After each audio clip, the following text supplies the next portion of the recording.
So ayan mga gulay. Katatapos lang pinilit nating tapusin Ayan yung mga kalampa yung mga siding niya. Ayan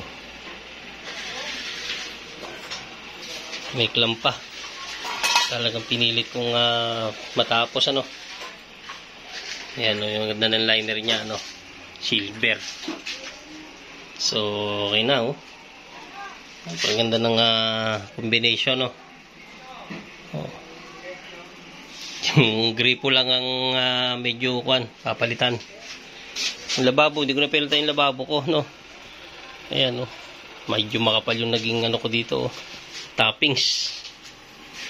Ayan, para lumalim yung aking lababo. Kapal parang nasa dos Ayan. So okay na naman. Ayan, pag natanggal bukas ang niyan, mga clamp, maganda na yan. Ayan, yun na. Thank you for watching.